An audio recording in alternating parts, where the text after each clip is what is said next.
toi qui es le rocher des âges. Ce soir encore, nous sommes rassemblés auprès de toi, autour de toi, pour t'adorer, pour écouter ta parole, pour te contempler dans les saintes écritures, Seigneur. Donne-nous de nous mirer, ô Dieu, alors que nous serons en train d'écouter ta parole. Est-ce que cette parole puisse nous transformer de gloire en gloire à ton image, Seigneur. Que nos imperfections puissent céder la place et que ta perfection, Seigneur, puisse se manifester dans notre vie. Alors que nous serons en train d'écouter ta parole ce soir, laisse qu'elle soit cette lumière pour nous guider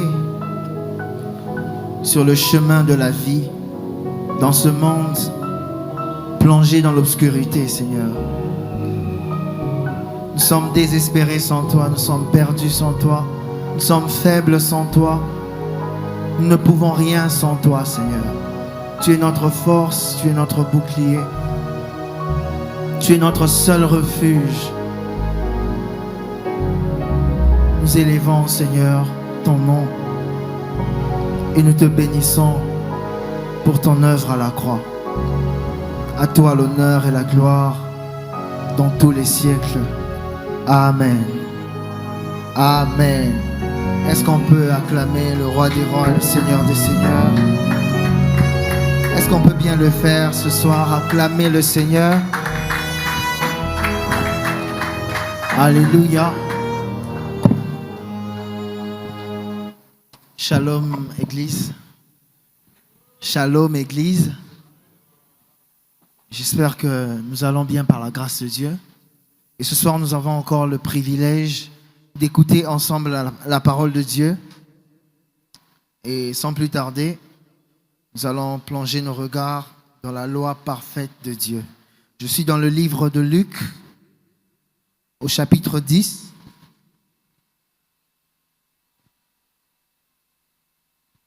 Luc 10, 38 jusqu'à la fin, 38 à 42.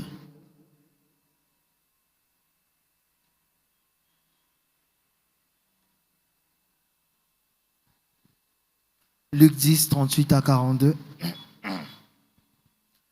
Nous allons lire au nom de Jésus. Comme Jésus était en chemin avec ses disciples, il entra dans un village et une femme nommée Marthe le reçut dans sa maison. Elle avait une sœur nommée Marie qui, s'étant assise aux pieds du Seigneur, écoutait sa parole.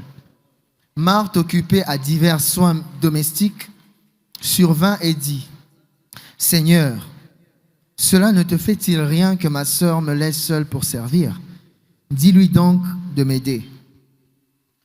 Le Seigneur lui répondit : Marthe, Marthe, tu t'inquiètes et tu t'agites pour beaucoup de choses. Une seule chose est nécessaire. Marie a choisi la bonne part qui ne lui sera point ôtée. Amen. Nous allons dans notre deuxième texte. Je suis dans Hébreux. Hébreux chapitre 12. Les 3 premiers versets. Lisons au nom de Jésus. Nous donc aussi, puisque nous sommes environnés d'une si grande nuée de témoins, rejetons tout fardeau et le péché qui nous enveloppe si facilement, et courons avec persévérance dans la carrière qui nous est ouverte, ayant les regards sur Jésus qui suscite la foi et la mène à la perfection. En échange de la joie qui lui était réservée, il a souffert la croix, méprisé l'ignominie et s'est assis à la droite du trône de Dieu. C'est la parole du Seigneur. Amen. On peut se rasseoir, merci. Nous savons tous, frères et sœurs, que nous sommes en train, depuis un certain temps, d'exploiter ce thème, l'ordre des priorités. Et ce soir, si le Seigneur le permet, par sa grâce, nous allons clôturer, nous allons clore ces thématiques vastes. Le dimanche passé, nous avons essayer, par la grâce de Dieu, d'explorer le deuxième verset de Hébreux 12, à la lumière, bien sûr, de Luc 10, qui nous illustre ou qui nous raconte l'histoire du Maître Jésus, du Seigneur, du Sauveur, qui va à Béthanie, dans la maison de Marie et de Marthe, qui étaient sœurs. Et Marie et Marthe, nous le savons, c'est les deux sœurs de Lazare, cet homme que Jésus avait ressuscité, Lazare de Béthanie. Et le texte de Luc 10 nous expose cet épisode où le Seigneur va rendre visite, où le Seigneur a été reçu, pour être fidèle à ce que la Bible dit, le Seigneur a été reçu par Marthe chez elle, et Marthe, en recevant le Seigneur, nous voyons que cette femme est plongée dans divers tâches domestiques, comme le dit le texte biblique. Et nous voyons l'attitude de sa sœur qui contraste totalement avec son attitude. C'est qu'au moment où Marthe est en train de se préoccuper à assurer à l'hôte ou à l'invité, Jésus, l'accueil le plus chaleureux possible, sa sœur Marie s'est contentée à s'asseoir à ses pieds pour écouter sa parole. Et cette attitude a intrigué un peu Marthe, la sœur aînée, au point qu'elle est venue vers le Seigneur pour lui poser ce problème. Ne vois-tu pas que ma sœur me laisse seule à travailler? Dis-lui donc de venir m'aider. Et nous avons vu à la première séance combien cette demande de Marthe revêtait un peu quelque chose d'impératif, comme un ordre qu'elle donnait au Seigneur. Dis-lui donc de m'aider.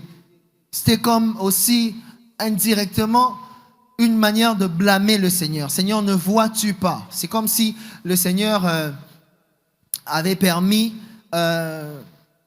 quelque chose qui ne devait pas avoir lieu. Donc selon Marthe, Marie devait l'accompagner ou l'assister dans ses services domestiques, alors que sa sœur Marie choisit de s'asseoir aux pieds du Seigneur. Alors cette femme s'approche du Seigneur pour lui lancer quelque chose qui ressemble à un blâme. Ne vois-tu pas? Ne vois-tu pas que ma sœur me laisse seule? Dis-lui donc de venir m'aider. Et nous avions exploité ça de diverses manières. Et ce soir, à la lumière de Hébreux 12, nous allons un peu voir plus loin quelles sont les implications que ce texte veut nous exhorter, veut nous présenter ce soir par rapport au récit de Marie et de Marthe.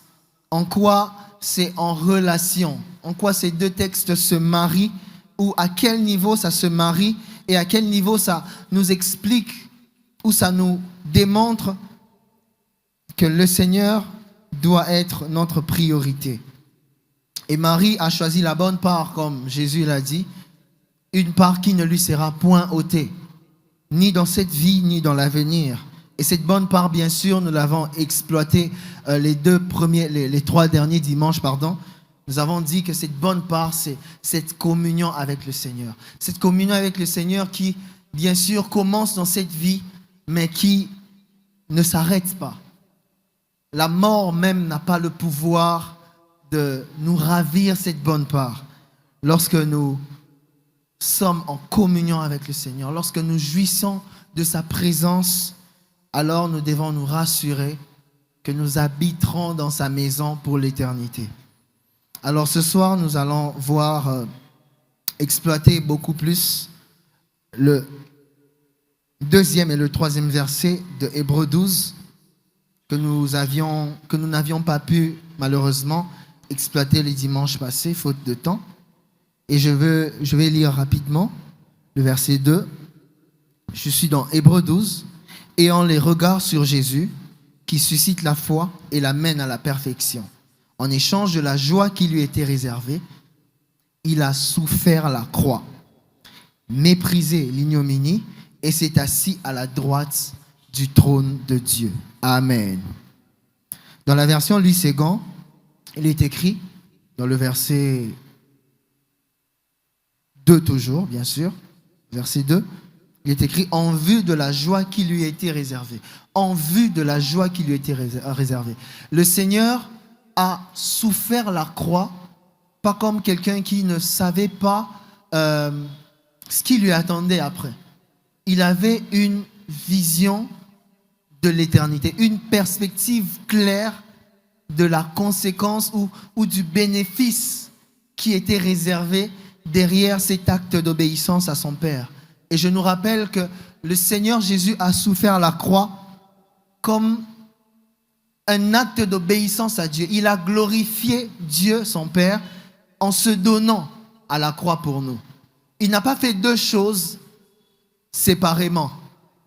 En se donnant à la croix, il a glorifié son Père. Ce n'est pas qu'il s'est donné à la croix, puis il a glorifié son Père. Non. Cet acte, ce don de la croix, de son propre corps, de sa propre vie, le fait qu'il s'est livré lui-même, qu'il a versé son propre sang pour notre salut, c'est cela l'acte de glorification à son Père. Et je disais donc, il avait une vision, une perspective claire de ce qui l'attendait, de ce qui était réservé, de ce qui était attaché à cet acte d'obéissance. C'est quoi? La joie qui lui était réservée. Et le texte que nous venons de lire peut nous ramener en arrière dans le chapitre 11, où on nous expose un peu l'épisode de Moïse. Un épisode de la vie de Moïse. Je suis dans Hébreux 11, 25 à 27. Nous voyons la même chose se manifester dans la vie de cet homme Moïse. Nous allons le lire ensemble. On peut même commencer au verset 24, Hébreux 11. C'est par la foi que Moïse, devenu grand, refusa d'être appelé fils de la fille de Pharaon. Il préféra être maltraité avec le peuple de Dieu plutôt que d'avoir pour un temps la jouissance du péché. Verset 26. Il regarda l'opprobre de Christ comme une richesse plus grande que les trésors de l'Égypte, car il avait les yeux fixés sur la rémunération. Alléluia. Il avait les yeux fixés sur la rémunération. Et de même, ici, le texte de Hébreux 12, verset 2, nous montre que le Seigneur aussi avait les yeux fixés sur ce qu'on peut aussi appeler la rémunération. Et cette rémunération, il s'agit bel et bien de la joie qui lui était réservée. En vue de cette joie, il a souffert la croix. Cette vision claire de la joie dont il devait jouir pour l'éternité auprès de son Père, de cette gloire qu'il a demandé dans Jean 17, cette gloire qu'il jouissait d'ailleurs dès avant la fondation du monde. Il a demandé à son Père, « Père, glorifie-moi de la gloire, redonne-moi la gloire que j'avais auprès de toi avant que le monde ne soit fondé. » En vue de cette joie-là, qu'est-ce qu'il a fait? Il a méprisé l'ignominie. Il a souffert la croix. Cette perspective a été un encouragement pour lui d'aller accomplir la volonté de son Père. Et j'aime le verset 27 du même chapitre 11 de Hébreux que nous venons de lire. Il est écrit, c'est par la foi que Moïse quitta l'Égypte sans être effrayé de la colère du roi, car il se montra ferme. La dernière partie dit, comme voyant celui qui est invisible. Comme voyant celui qui est invisible. Et le Seigneur avait une vision que lui seul pouvait voir. Le monde voyait l'opprobre, le monde voyait la honte, le monde voyait l'échec d'un ministère glorieux, d'un ministère fructueux. À peine 3 ans de ministère. Un ministère d'ailleurs en plein apogée. En plein apogée. Les miracles n'ont pas cessé. Les foules ne sont pas parties. Il n'y a que l'homme des foules qui a été arrêté, mais les foules sont là. Il suffit qu'il soit relâché et qu'il fasse un peu un tour à Capernaum. Les mêmes foules vont le suivre. Le ministère de Jésus n'a pas séché. En plein apogée, le Seigneur se livre. Il arrête tout pour faire la volonté de son Père. Pourquoi? Parce qu'il avait en vue quelque chose de plus grand. Et j'avais dit à la deuxième partie, je crois le dimanche écoulé, j'avais dit que le Seigneur il s'est pour un temps privé de cette gloire pour la retrouver pour l'éternité. La preuve, nous sommes là. À un moment, il s'est séparé de ses disciples. Il s'est séparé de sa clique. Il s'est séparé de sa fan zone pour aller seul. Frères et sœurs, Jésus est allé seul à la croix. Pierre n'a pas été flagellé avec Jésus. Pierre qui parlait trop d'ailleurs. Ce jour-là, il a fui. Il s'est caché. Et même lorsqu'on l'a démasqué, il a nié. Jésus est allé à la croix seul. Mais qu'est-ce qui est arrivé? Quand il est ressuscité, il nous a pour l'éternité. Alléluia. Il a recueilli plusieurs frères. Il a gagné plusieurs frères. Il a donné sa vie pour plusieurs frères. Et il est l'aîné d'un plus grand nombre de frères. Et Jésus, il a enduré la croix en gardant à l'esprit la joie future. Et nous voyons cela dans Luc 10 aussi. Marie illustre aussi un peu cette perspective. Elle a laissé de côté les préoccupations immédiates pour saisir l'essentiel. Un peu comme Jésus, il a laissé de côté les choses qui n'étaient pas en soi mauvaises, qui n'étaient pas en soi des mauvaises choses, mais qui, dans le moment précis, n'étaient pas des choses primordiales. Il a laissé de côté ses préoccupations pour saisir l'essentiel qui était de faire la volonté de son Père. Et Marie a saisi donc l'essentiel. Elle a profité de ce temps pour communier avec le Seigneur. Et cette bonne part lui profitera pour l'éternité. Et frères et sœurs, j'aimerais que nous puissions noter ceci.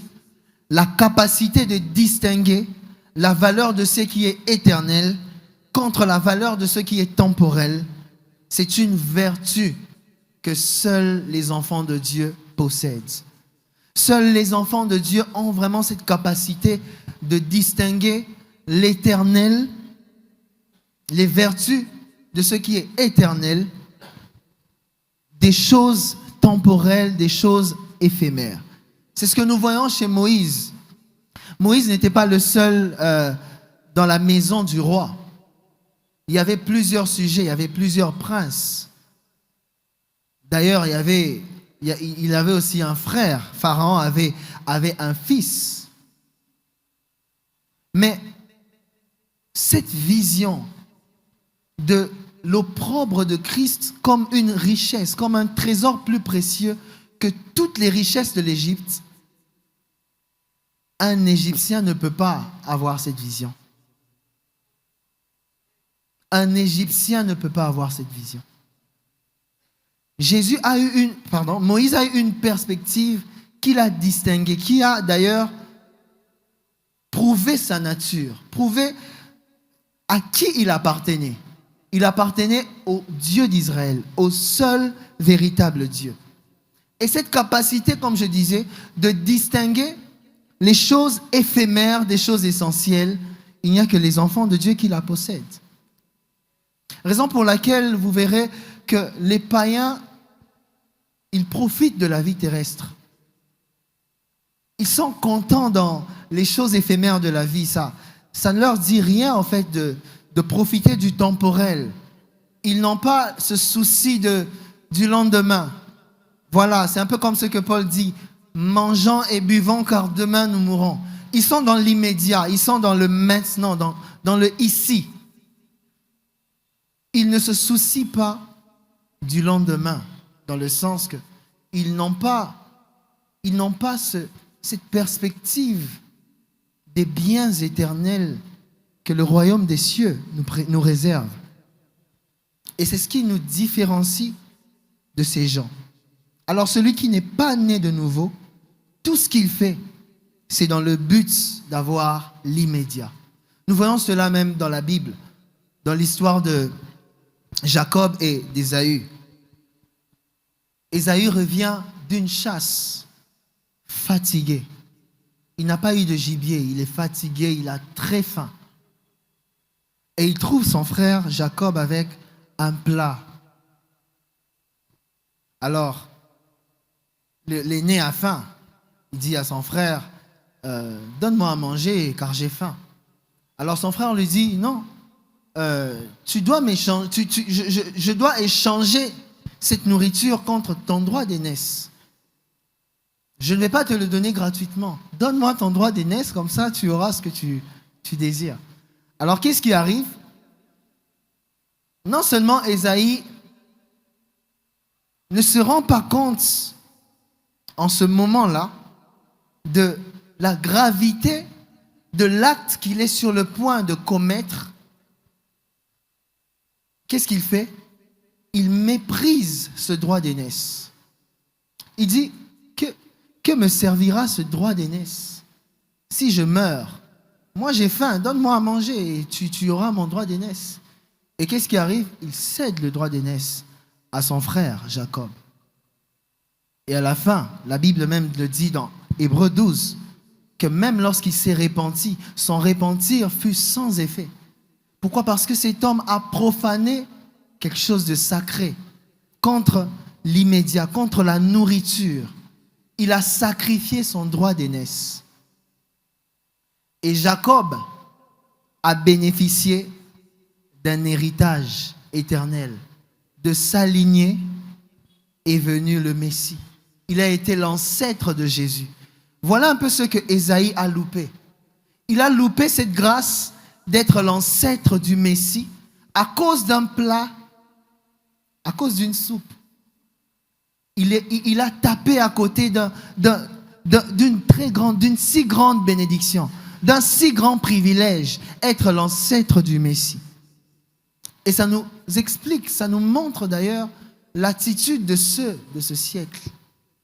Ils sont là dans l'immédiat. Ils veulent l'immédiat, ils veulent le maintenant, ils veulent la vie, comme on dit, vie à presser. Ils veulent gagner l'immédiat, gagner dans l'immédiat. Raison pour laquelle plusieurs vont chez les fétiches, plusieurs vont toucher à n'importe quoi pour gagner rapidement la vie. Et nous voyons comment ils terminent leur vie, dans le malheur. Frères et sœurs. Et même dans notre nation, nous rencontrons les mêmes difficultés. Parce que ceux-là qui nous dirigent, ils ne voient pas le futur. Ils sont dans leurs intérêts personnels. Qu'est-ce qu'ils font? Ils veulent construire, ils veulent bâtir leur propre vie, bâtir leur propre famille, envoyer leurs enfants en Europe. Mais la population est en train de souffrir. Et ils s'en foutent. Ils veulent faire les choses rapidement pour que dans les 5 années qu'ils ont, qu'ils puissent amasser assez de trésors pour se rassurer une provision pour le restant de leur vie. Et ils ne pensent pas à la population qu'ils doivent servir. Et ça montre cette dépravation, cette appartenance au Dieu de ce monde. Ça accuse qu'ils n'appartiennent pas à Dieu, qu'ils ne croient pas au Seigneur, parce qu'ils ne choisissent pas les richesses éternelles. Ils choisissent l'immédiat. Et à cause de l'immédiat, ils sacrifient toute une génération. Ils sacrifient toute une population. Et le Congo est en train de souffrir à cause des hommes égoïstes qui veulent saisir l'immédiat sans penser au futur. Vous savez, les États-Unis ont été bâtis par des personnes qui avaient la vision du futur. Des gens comme Martin Luther King Jr. Des gens qui ont lutté pour des bonnes causes, bien sûr, non religieuses, mais pour des bonnes causes qui ont profité quand même à plusieurs autres personnes. Et aujourd'hui, on parle d'eux, bien que morts, on parle d'eux. Je ferme la parenthèse en nous exhortant, frères et sœurs, de nous méfier de l'immédiat, L'immédiat nous tend un piège. L'immédiat, ça nous gratifie rapidement, mais ça nous met dans une posture assez malheureuse par rapport au futur. Celui qui veut s'accaparer de l'immédiat, oui, il aura les choses rapidement, mais il va rater. Il va rater quelque chose de plus précieux dans le futur. Ça nous met dans une posture malheureuse par rapport au futur. Et plusieurs ont perdu l'échelle de valeur. Plusieurs personnes, malheureusement. Dans ce texte, on nous montre que Christ avait gardé en vue l'échelle de valeur, celle de poursuivre la gloire de son Père, la gloire de Dieu. Dans 1 Corinthiens 10, verset 31, l'apôtre Paul nous exhorte, soit donc que vous mangiez, soit que vous buviez, soit que vous fassiez quelque autre chose, faites tout pour la gloire de Dieu. Et ça, les païens ne peuvent pas faire tout pour la gloire de Dieu. Ils poursuivent leur propre gloire. Les païens ne peuvent pas glorifier le Seigneur. Ils ne peuvent pas le faire. Parce que ce qu'ils ont en vue, c'est eux-mêmes, c'est leurs enfants, c'est leur famille, c'est leur poche, c'est leur avenir. Mais l'avenir des chrétiens, ce n'est pas dans 25 ans. L'avenir des chrétiens, ce n'est pas dans 5 ans. L'avenir des chrétiens, ce n'est pas dans 10 ans. L'avenir des chrétiens, ce n'est pas dans 30 ans. La vie sur la terre est une vie éphémère. Et nous devons garder cela en vue. Je peux atteindre le sommet par rapport au statut terrestre qu'un humain peut atteindre. Je peux devenir le président des États-Unis, c'est possible. Obama est devenu président des États-Unis. C'est un Kenyan. Je peux le devenir aussi, c'est possible. Mais ça sera pour un temps et je vais mourir après. L'avenir des chrétiens, c'est après la mort. Alléluia. L'avenir de ceux qui sont perdus, c'est dans cette vie. C'est pourquoi ils espèrent dans cette vie. Ils peinent pour cette vie. Ils visent la vie terrestre. Tout ce qu'ils font, c'est en vue de gagner la vie terrestre. Salomon même le dit, nous avons cité ce psaume le dimanche. En vain vous levez-vous le matin. En vain vous couchez-vous tard et vous mangez le pain de douleur. Le pain que vous obtenez après plusieurs douleurs, plusieurs efforts. Mais Dieu en donne autant à ses bien-aimés pendant leur sommeil. Ce que plusieurs personnes cherchent dans la douleur, dans les efforts, en sacrifiant ou en ne tenant pas compte de Dieu, de la gloire de Dieu, en ne regardant qu'à leur propre vie, qu'à leur propre finalité. Dieu donne cela à ses bien-aimés pendant leur sommeil. Les enfants de Dieu n'ont pas toujours ce besoin-là de peiner pour gagner la vie terrestre. Tout ce dont nous avons besoin, c'est de faire confiance à notre Père. Le Seigneur Jésus l'a dit, ne vous inquiétez de rien, ni de ce que vous mangerez, ni de ce que vous allez boire, ni de ce que vous allez porter comme habit. Les oiseaux, le Père les nourrit. Les lys des champs, le Père les rêvait. Au point qu'il s'habille même plus que Salomon, dans toute sa gloire. Et si Dieu le fait aux lys des champs et aux oiseaux du ciel, à combien plus forte raison ne le fera-t-il pas pour vous qui êtes ses enfants, qui avez été créés à son image? Dieu donne autant à ses bien-aimés pendant leur sommeil, pendant que nous ne fournissons aucun effort. Dieu prend soin de nous, frères et sœurs. Alors j'aimerais nous exhorter ce soir à ne pas vivre comme des personnes qui n'ont pas d'espérance. Les personnes qui n'ont pas d'espérance courent après des gains éphémères. Les personnes qui n'ont pas d'espérance ont pour slogan « mangeons et buvons car demain nous mourrons ».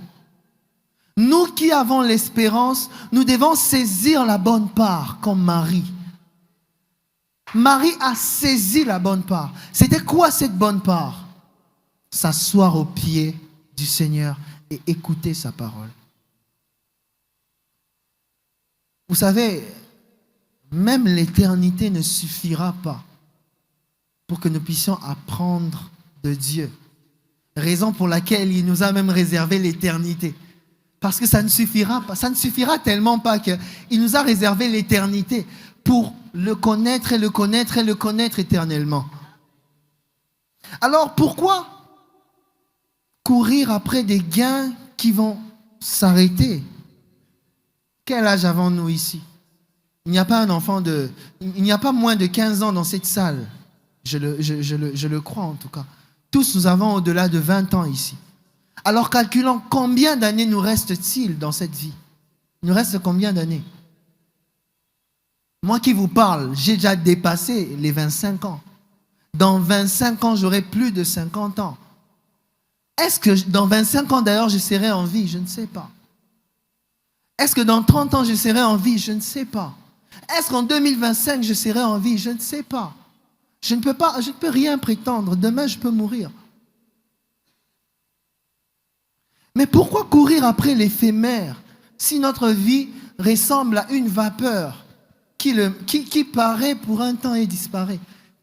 Où est-ce que va la vapeur? Qui peut ramener une vapeur qui a disparu? Alors pourquoi courir après l'éphémère? Je m'adresse à deux auditoires. Je m'adresse aux enfants de Dieu pour nous exhorter à nous asseoir au pied du Seigneur, à profiter de ce temps qu'il nous a donné. Vous savez, lorsque nous croyons au Seigneur, lorsque nous avons cru au Seigneur, nous avons été sauvés. Nous sommes comme Marthe et Marie qui reçoivent le Seigneur dans leur maison. Alors nous devons profiter de ce moment pour bâtir, pour investir dans l'éternité. Quelque chose une part que nul ne pourra nous ôter. Et cette exhortation ou cette prédication ou ce serment s'adresse aussi à ceux qui ne croient pas au Seigneur, à ceux qui n'ont pas encore cru au Seigneur. À vous, je dis ceci, c'est que tout est vanité et poursuite de vent. Vous pourrez suivre ce monde, vous pourrez même atteindre vos objectifs, mais cela ne va jamais vous satisfaire. Et après, vous mourrez, vous irez en enfer. Le Seigneur est le bien le plus précieux que l'on puisse posséder. Et Marie a compris cela. Marie a saisi le moment. Frères et sœurs, revenons un peu dans Ésaü. Ce que Ésaü a fait, c'est un mépris de ce qui est sacré. Vous savez, le droit d'aînesse, être l'aîné dans la culture juive, c'est un grand privilège. C'est un très grand privilège. Tu as l'héritage de la famille, de ton père, bien sûr. Tu es l'héritier de ton père. Et c'est toi, en fait, quand on va citer la généalogie de la famille, c'est toi, c'est de toi qu'on va aller. C'est ton nom qu'on va citer dans l'arbre généalogique. Et cet homme, Ésaü, a loupé. Cet homme, Ésaü, a méprisé ce privilège. Et j'avais dit le dimanche que nous ne devons pas voir le péché seulement comme un acte que l'on commet, une transgression contre la loi de Dieu seulement. C'est vrai, le péché est une transgression contre la loi de Dieu. Mais le péché doit être aussi vu comme le mépris de la gloire de Dieu. Ésaü ici a méprisé la gloire de Dieu. Et qu'est-ce qui est arrivé? Il en a été privé. Comme tous qui ont péché ont été privés, avons été privés de la gloire de Dieu. Cet homme a été privé de la gloire de Dieu. Raison pour laquelle même son repentir n'a pas eu d'effet. Même la prière sincère de son cœur n'a pas pu lui obtenir ce qu'il a perdu. Lorsque nous méprisons le Seigneur, nous ne nous rendons pas compte de ce que nous faisons. Nous ne nous rendons pas compte des conséquences que nous nous attirons dans notre propre vie. Cet homme a méprisé le Seigneur. La gloire de Dieu doit gouverner tout dans notre vie. nos décisions, nos choix, nos amitiés, nos camaraderies, gouvernés par la gloire de Dieu. La Bible dit, faites tout pour la gloire de Dieu. Un païen ne peut pas le faire, c'est impossible. Jésus avait en vue la joie qui lui était réservée. Allons un peu rapidement dans Philippiens 2.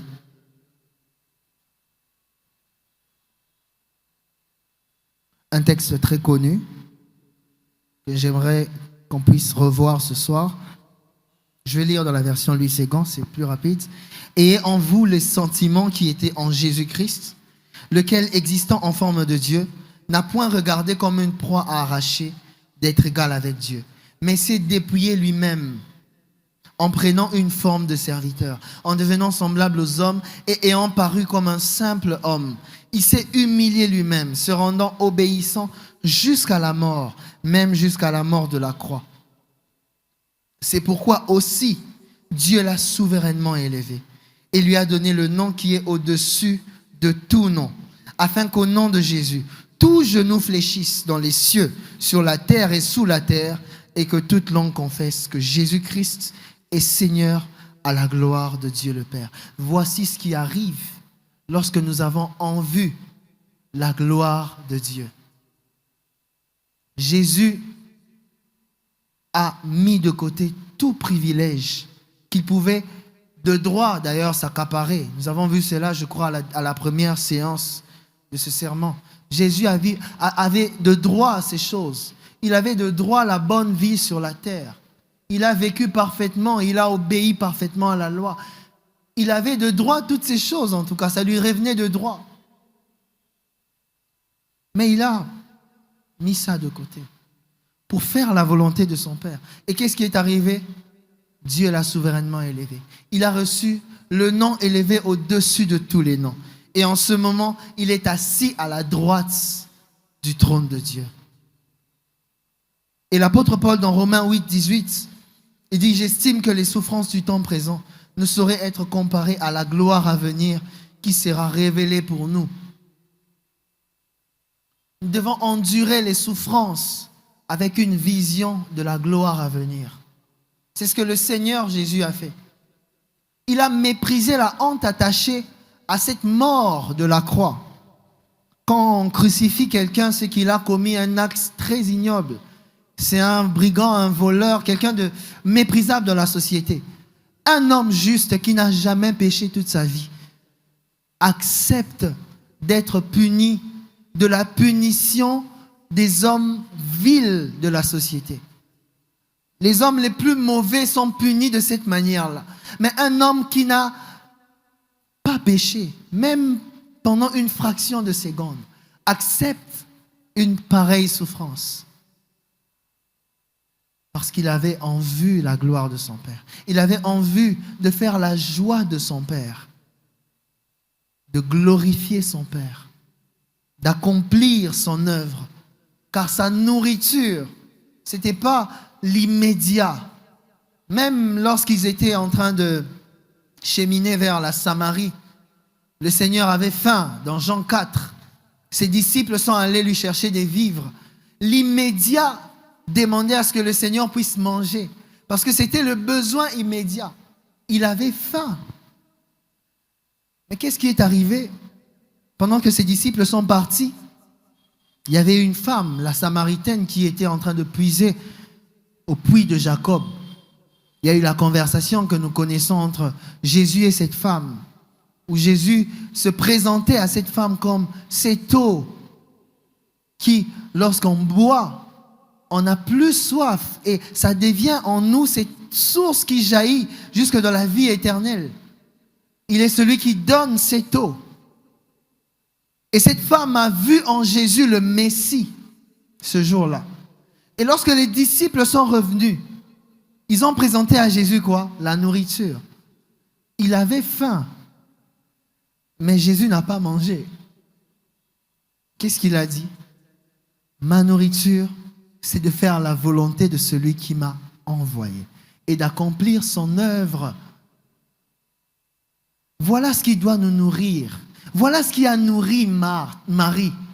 Pendant que Jésus était chez eux, Marie a choisi de se nourrir des paroles de Jésus. Alors que Marthe a choisi de se nourrir des inquiétudes, de se nourrir des préoccupations inutiles dont elles pouvaient se passer. Elle n'a pas saisi l'essentiel qui était là sous leur toit. Et Jésus a dit, ma nourriture, c'est de faire la volonté de celui qui m'a envoyé. Frères et sœurs, quelle est notre nourriture? De quoi nous nourrissons-nous? Est-ce que nous nous nourrissons de la parole de Dieu pour vivre d'une manière à faire la volonté de Dieu, pour que cela soit notre joie de tous les jours, ou nous nous nourrissons des choses qui nous éloignent de Dieu, des choses qui nous éloignent de la piété? De quoi nourrissons-nous nos pensées tous les jours?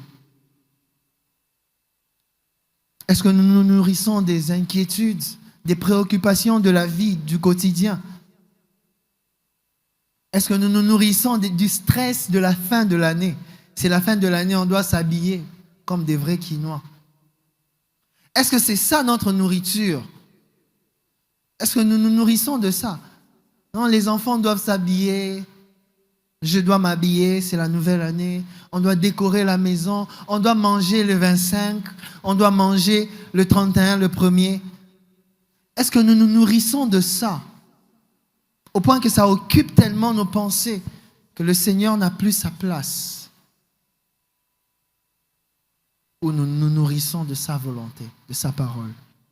Ma nourriture, c'est de faire la volonté de celui qui m'a envoyé, a dit Jésus. Et l'apôtre Paul, dans Philippiens 3, verset 14, il dit, je cours vers le but pour remporter le prix de la vocation céleste. L'apôtre Paul savait où il allait, parce qu'il avait ses yeux fixés sur Jésus, comme nous l'avons lu au départ. Courons dans la carrière qui nous est ouverte, en ayant les yeux fixés sur Jésus. Vous savez, je l'avais dit le dimanche, la vie chrétienne, c'est un marathon. On court en regardant en haut. C'est un peu contradictoire. Quelqu'un qui court en regardant en haut dans la vie normale, il a toutes ses chances pour trébucher et tomber parce qu'il ne voit pas les obstacles qui sont sur le chemin. Mais dans la vie chrétienne, ce paradoxe de regarder en haut vers Dieu, alors que nous courons, nous préserve. Pourquoi ce paradoxe nous préserve? Parce que ça illustre même la confiance que nous devons avoir en celui qui a ouvert la carrière de la foi, ce parcours qu'il a inauguré pour nous. Lorsque nous regardons à lui en courant, nous avons la certitude que nous n'allons pas tomber. Parce que notre confiance se repose totalement sur lui. Nous ne regardons pas les obstacles du chemin, mais nous regardons vers celui qui nous appelle à sa gloire. Alors ce soir, le Seigneur nous appelle à regarder à lui. Regarder à Christ. Lorsque nous regardons à Christ, nous sommes déconnectés des réalités de la vie terrestre. Nous sommes déconnectés. Les réalités de la vie terrestre sont diverses. Le péché est une réalité aussi de la vie terrestre. Lorsque nous regardons à Christ, nous sommes même déconnectés de ça. Ça ne signifie pas que nous arrêtons carrément de pécher jusqu'à ce que Jésus va revenir. Non. Mais ça signifie que nous ne vivons plus moyennant les péchés qui se font autour de nous. Ça ne nous attire plus. La gloire de Dieu nous fascine tellement, Christ nous fascine tellement, que nous ne voulons que lui, que nous courons vers lui. Mais lorsque nous ne regardons plus à Christ, autre chose peut nous fasciner. Comme les Galates ont été fascinés par le faux évangile, alors que Christ était peint comme crucifié devant eux. Ils ont perdu de vue le Christ crucifié et ils se sont tournés facilement vers l'autre évangile. Lorsque nous perdons de vue le Christ, nous sommes susceptibles d'être séduits par autre chose que lui. Pensons à Pierre. Jésus, il est 3 heures du matin environ. Jésus vient de faire un grand miracle. Il a multiplié les pains et il ordonne à ses disciples de lui rejoindre de l'autre côté, de l'autre bord. Il est 3 heures du matin alors que les disciples étaient en train de naviguer sur la mer. La mer a commencé à s'agiter. Frères et sœurs, nous sommes au 1er siècle. Il n'y a pas, la SNEL n'existe pas. On n'a pas encore inventé l'électricité. Donc, c'est le noir total. C'est vraiment le noir total. Il fait noir. Et ils sont au beau milieu de la mer. La mer qui est en train de s'agiter. Donc, la mort est là, imminente. Il suffit seulement de tomber. Tu te noies parce que les vagues vont t'emporter, tu ne pourras pas nager. Et dans ce contexte-là, ils voient de loin un gars venir marcher sur l'eau. Peinard, il est là, il vient, comme si de rien n'était, il marche. C'est un fantôme, c'est un fantôme. Ils ont commencé à pousser des cris. Ils ont même oublié qu'il y avait le danger à côté d'eux. Ils ont oublié la mer qui s'agitait. Maintenant, l'attention a été fixée sur le fantôme qui venait. C'est un fantôme, c'est un fantôme. Et le Seigneur, Jésus, qualifié de fantôme, lorsqu'il s'approchait d'eux, n'aie pas peur, c'est moi. Et Pierre, le courageux parmi les disciples, dit, Seigneur, si c'est toi, ordonne que je vienne vers toi. Lorsque Pierre a été appelé par le Seigneur, viens, Pierre a commencé à marcher sur les eaux. Impossible dans la vie normale. La marche sur l'eau défie les lois de la nature. De même que la marche chrétienne est impossible, frères et sœurs. Les païens nous voient bizarres. Comment il y a des tendances qui sortent, mais vous, ça ne vous intéresse pas. Vous faites comme si vous ne vivez pas dans ce monde. Oui, nous vivons une vie impossible. C'est pourquoi j'ai dit le dimanche qu'on ne peut pas devenir chrétien par une décision. C'est un miracle. La vie chrétienne, c'est une vie impossible. C'est comme marcher sur l'eau, en fait. Suivre Christ, c'est comme marcher sur l'eau. C'est impossible. Et tant que j'ai les yeux fixés sur Jésus, je fais cet impossible-là. Mais lorsque Pierre a détourné ses yeux de Jésus, lorsque Pierre a considéré les ténèbres de 3 heures du matin et la mer qui s'agitait, qu'est-ce qui est arrivé? Il a commencé à s'enfoncer. Ses yeux ont quitté de vue celui qui l'avait appelé. Et il a commencé à s'enfoncer. Frères et sœurs, lorsque nous perdons Christ de vue, même la vie chrétienne devient impossible. Celui qui rend la vie chrétienne possible, c'est Christ. Et moyennant le fait que nous fixons de vue celui qui nous a appelés, c'est lui qui rend la vie chrétienne possible. Lorsque nous lui perdons de vue, c'est fini. Ça devient impossible. Oh, c'est difficile. C'est difficile, j'ai envie d'abandonner. Je n'arrive plus à lire la Bible. Je n'arrive plus à prier. Je n'arrive plus. Oui, tu n'arrives plus parce que tu n'as plus Christ. Tu as oublié l'évangile. Tu as oublié qu'il y a le ciel. Tu as oublié que la terre n'est que passagère. Tu as oublié que les souffrances du temps présent ne sont pas comparables à la gloire qui est à venir et qui sera manifestée pour nous. Tu as oublié que nous vivrons éternellement avec Dieu. Tu as oublié que Christ est mort pour toi à la croix, qu'il a donné sa vie pour toi. Tu as oublié cela. Et voilà qui justifie la médiocrité de ta vie chrétienne. Je vais chuter en donnant l'illustration que Pierre lui-même, cet apôtre, donne dans son épître. Après avoir cité les qualités qu'un chrétien doit avoir. Excusez-moi. Après avoir cité les qualités d'un chrétien, il cite la foi qui est une qualité qu'on ne peut pas ajouter, qui est une vertu qu'on ne peut pas ajouter, parce que la foi nous est donnée. À votre foi, ajoutez ceci, ajoutez cela. Il cite la vertu, la connaissance, la patience, la tempérance. Il cite l'endurance, il cite l'amour du prochain, il cite la charité.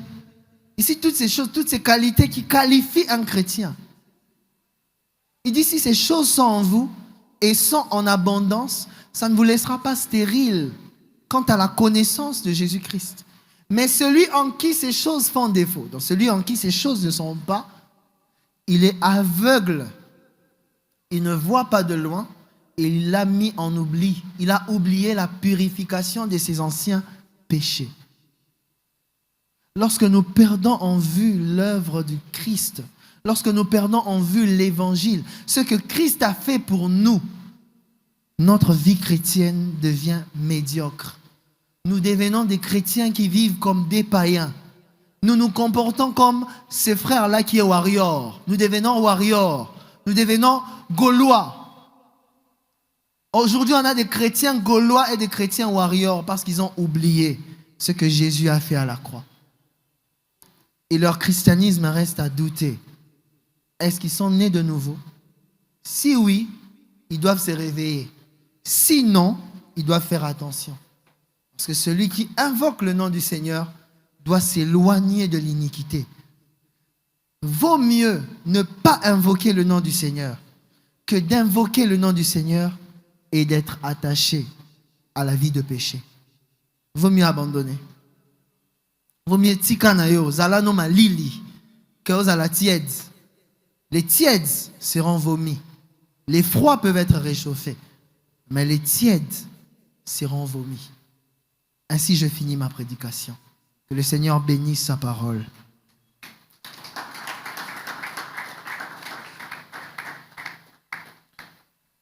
Est-ce qu'on peut s'élever dans la prière? Nous avons suffisamment de temps pour prier ce soir. Nous n'allons pas prier simplement pour ce que nous avons entendu ce soir. Seulement, ce message a commencé il y a longtemps, il y a de cela 2 ou 3 semaines. Alors ceux qui ont participé dès le début, tu vas prier pour tout ce que tu as entendu. Qu'est-ce que l'ordre des priorités t'a appris? Frères et sœurs, le dimanche, nous avions dit cela. Jésus, nous ne faisons pas de lui notre priorité. Non. Nous ne faisons pas de Christ notre priorité. Soit il l'est, soit il ne l'est pas. Batia kanzambe libosote. Soit taza liboso, yemoko. Soit tazate, soit il n'y a pas Dieu dans ta vie, soit il y a Dieu, et s'il y a Dieu, il est le premier. J'ai été crucifié avec Christ. Et si je vis, ce n'est plus moi qui vis. C'est Christ qui vit en moi. Si j'ai été crucifié avec Christ, Christ vit en moi. Ce n'est plus. Alors prions le Seigneur. Demandons à Dieu de nous aider. De nous aider à fixer nos yeux sur lui. À ne regarder qu'à lui et à lui seul. Lorsque ce texte nous invite à fixer les yeux sur Jésus, ça veut nous dire de ne regarder que Jésus et Jésus seul. Que nos regards ne se fixent que sur un seul objet à la fois. Et cet objet ici, c'est Christ. L'objet de nos regards doit être Christ. Qu'il soit celui vers qui nous regarderons Jésus, toute notre vie. Toute notre vie. Toute notre vie. Est-ce qu'on peut prier le Seigneur? Qu'il soit l'objet de notre vision. Qu'il soit toujours dans notre champ de vision.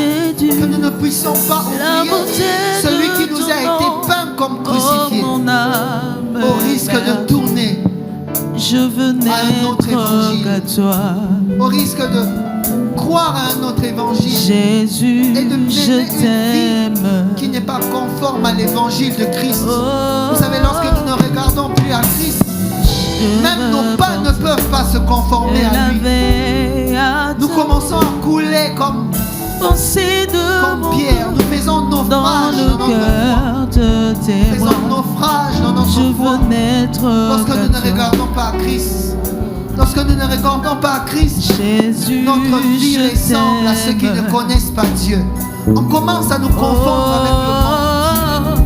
On commence à nous dire, toi aussi tu fais ça. Alors que tu pars à l'église, alors que tu prétends connaître Dieu. Prions le Seigneur que nous ne puissions pas tomber dans ce piège. Que notre vie continue de glorifier Dieu. Que Dieu nous aide à garder le dépôt jusqu'à la fin. Garde les jusqu'à la fin. Gardez le dépôt jusqu'à la fin. Rien n'est plus beau Qu'il puisse que garder ton notre dépôt jusqu'à la fin. nom. Puisse garder notre Rien dépôt jusqu'à de plus la fin. saint que le sang du pardon. Je veux n'être que toi. Toujours fixé sur lui. Jésus, mon Alléluia. roi. Alléluia. Seigneur, aide-nous. Aide-nous à avoir nos yeux fixés sur toi. Est-ce qu'on peut lever nos voix et prier le Seigneur? Aide-nous à avoir les yeux fixés sur toi, Seigneur. Faites-moi voir le Dieu. Tous les jours de notre vie. À regarder à Christ. À regarder à Christ. À détourner nos yeux de tout ce qui peut nous solliciter. De tout ce qui peut nous détacher de l'essentiel. De tout ce qui peut nous détacher de ce qui compte vraiment. Et à nous tourner vers le Seigneur. Car c'est lui qui compte vraiment. C'est Dieu qui compte vraiment. C'est Dieu qui compte vraiment. Prions le Seigneur, frères et sœurs. Alléluia. Aide-nous, Seigneur. Nous te prions. Cette vie, oh Dieu, nous propose beaucoup de choses, beaucoup d'occupations. Et certaines même que nous prétendons faire pour toi, mais qui nous volent cette occasion d'être avec toi. Cette occasion, Seigneur, de nous asseoir à tes pieds et de bâtir dans ta présence notre foi, de bâtir dans ta présence notre communion avec toi. Nous te prions de nous aider, oh Dieu, à avoir un jugement clair, de juger les choses utiles et les choses éphémères, et de toujours choisir ce qui est utile, de toujours choisir ce qui nous porte à te glorifier, nous porte, oh Dieu, à te rendre gloire, nous porte à vivre pour toi, Seigneur, car ce qui compte, c'est toi. Ce qui compte, c'est toi, Seigneur. Ce qui compte, c'est toi, Seigneur Jésus. Ce qui compte, c'est toi. Aide-nous, oh Dieu, à ce que dans notre vie, nous ne puissions pas mépriser ce qui est sacré. Mépriser, Seigneur. Mépriser ce qui est sacré. La communion avec toi. Au lieu des choses immédiates. Au lieu des choses que nous pensons nous profiter.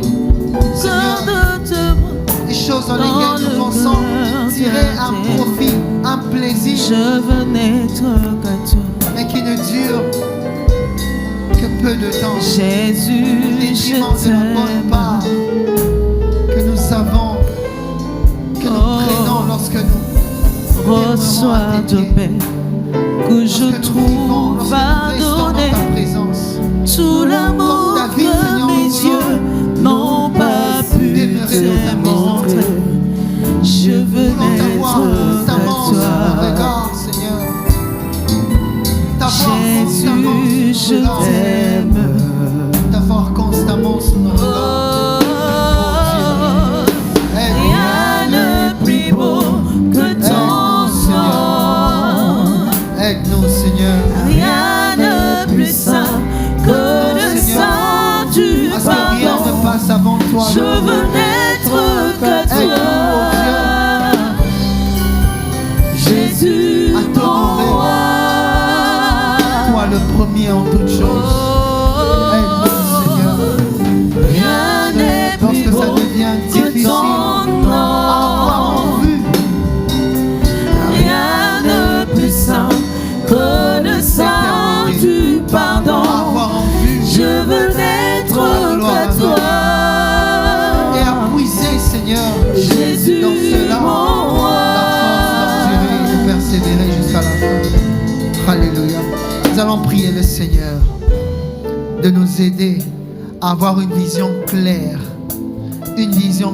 de l'espérance qui nous est réservée dans le ciel. Même l'apôtre Paul, en priant pour les Éphésiens, il prie le Père de gloire, le Dieu de notre Seigneur Jésus-Christ, à illuminer les yeux de leur cœur, afin qu'ils comprennent quelle est l'espérance qui s'attache à leur appel. Vous savez, lorsque nous comprenons l'espérance qui s'attache à notre appel, nous avons même la force d'endurer les souffrances temporaire de la vie présente. Nous avons même la force de continuer dans la foi. Nous avons même la force d'avancer malgré les obstacles. Nous avons même la force de dire non aux propositions du péché. Parce que nous avons une vision claire de l'espérance qui s'attache à notre appel. Prions le Seigneur pour qu'il nous donne les yeux ouverts, qu'il ouvre les yeux de nos cœurs afin que nous comprenions l'espérance qui s'attache à notre appel. Et que cette espérance-là, que cette compréhension-là nous donne d'avoir une vie chrétienne victorieuse. Victorieuse sur les défis de la vie quotidienne et victorieuse sur le péché. Élevons nos voix et prions le Seigneur. Prions le Seigneur, frères et sœurs. Oh Dieu, ouvre nos yeux. Illumine les yeux de nos cœurs, Seigneur, afin que nous ayons une compréhension claire de l'espérance qui s'attache à notre appel, Seigneur, à cet appel que tu nous as adressé, à cette vocation sainte et céleste que nous avons reçue de toi, oh Dieu. Donne-nous, Seigneur, d'avoir nos yeux ouverts, nos yeux clairement, Seigneur, suffisamment éclairés, Seigneur, par rapport à cette espérance, afin que cela alimente notre endurance, alimente notre persévérance, que cela alimente, Seigneur, notre radicalité face au péché, face aux fausses doctrines, face aux propositions du monde qui veut nous détourner de toi, nous détourner de l'essentiel. Seigneur, rends-nous de plus en plus radicales, pour que nous puissions dire non, Seigneur, aux choses qui ne te glorifient pas, et dire oui aux choses dans lesquelles tu tires gloire, aux choses dans lesquelles tu tires gloire. Ouvre les yeux de mon cœur, j'ai désiré te voir. Aide-nous, Seigneur, à voir ta gloire, Je désire à voir ta gloire, te voir. Seigneur, à voir ta gloire, oh Dieu, à te voir, Ouvre les yeux à de te mon voir, cœur, Seigneur, à t'avoir constamment sous nos Ouvre regards, les yeux à t'avoir de mon constamment cœur. sous nos yeux, à Je t'avoir constamment sous nos désire yeux, te voir. à être fasciné par toi tous les jours, fasciné par ta désire parole tous les te jours, voir. fasciné par ta personne tous les jours, Élevé au plus haut des cieux, mépriser ce monde, mépriser, rayonnant Seigneur, de les l'éclat de propositions ta de ce monde, gloire. les tendances de ce monde, Repense sur nous mépriser, d'avance, oh Dieu, l'ignominie alors attachée que nous à cette chantons, identité tu que es nous ça, portons, élevé chrétiens dans ce monde. au plus Mépriser haut cette des ignominie, cieux, Seigneur, endurer la croix, rayonnant porter de notre l'éclat croix tous de les ta jours gloire. pour te suivre, Repense sur nous ta Seigneur. force, Alléluia. alors que Alléluia. nous chantons, Alléluia. tu es saint. J'aimerais qu'on puisse prier le Seigneur. Nous allons chanter un moment. Prions d'abord le Seigneur. Nous sommes dans un culte d'intercession. Prions le Seigneur. Prions le Seigneur. Que chacun de nous prenne un temps dans la prière. Demande à Dieu de te donner une vision claire de l'éternité. Une vision claire de l'espérance qui s'attache à son appel. Afin que ton endurance, ta persévérance dans la foi soit alimentée au quotidien. Et que tu puisses toujours avoir cette force lorsque la proposition du péché viendra de dire non. Lorsque les propositions des distractions de la terre qui nous éloignent de Dieu viendront, de dire non. Et de toujours choisir la bonne part, celle de communier avec le Seigneur dans ses souffrances. Élevons nos voix et prions le Seigneur. Prions le Seigneur, frères et sœurs. Prions le Seigneur. Oh Dieu, aide-nous. Aide-nous, Seigneur. Aide-nous, Seigneur. Ce monde est tellement plongé dans la distraction. Aide-nous, Seigneur, à avoir nos yeux fixés sur toi. Ouvre les yeux de nos cœurs, Seigneur. Ouvre les yeux de nos cœurs, Seigneur, afin que nous puissions avoir comme toi, Seigneur, les yeux fixés sur la joie qui nous est réservée dans l'éternité.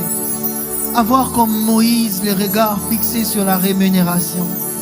Seigneur, Moïse voyait l'opprobre de Christ comme une grande richesse. Seigneur, nous voulons voir notre identité de chrétien qui devant ce monde est une honte. Seigneur, plusieurs ont honte même de dire qu'ils sont chrétiens dans certains milieux. Lorsqu'ils se présentent dans certains endroits dans la société, ils ont honte que l'on sache même que Basambelaka, parce qu'on va se moquer d'eux. Mais Seigneur, donne-nous comme toi, qui es monté sur la croix. Tu n'as pas eu honte. Tu as été nu, mais on t'a crucifié. Tu as assumé cela. Seigneur, donne-nous d'assumer l'identité que nous portons dans ce monde. Nous voulons l'assumer, Seigneur. Nous voulons l'assumer.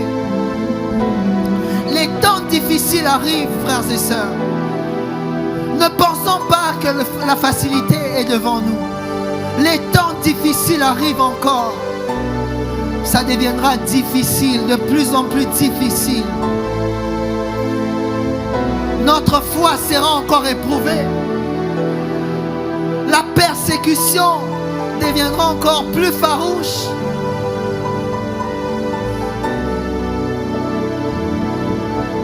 Serons-nous en mesure de servir le Seigneur, de continuer dans la foi, lorsque plusieurs autour de nous commenceront à renoncer, commenceront à dire comme Pierre, je ne le connais pas. Pierre a renié Jésus. Pierre a renié Jésus dans les moments difficiles. Et je vous dis, frères et sœurs, les moments difficiles arrivent où être chrétien deviendra difficile encore. Mais seuls ceux qui ont la vraie foi vont persévérer jusqu'à la fin. Seuls ceux-là vont persévérer jusqu'à la fin. Frères et sœurs, il est temps de te poser la question sur ta foi. Il est temps de te poser la question sur ta vie chrétienne, sur ta marche chrétienne. Est-elle vraiment fondée sur Christ, qui est le rocher, de manière à ce que lorsque la tempête viendra, elle tiendra? Est-ce que ta foi est fondée sur du sable?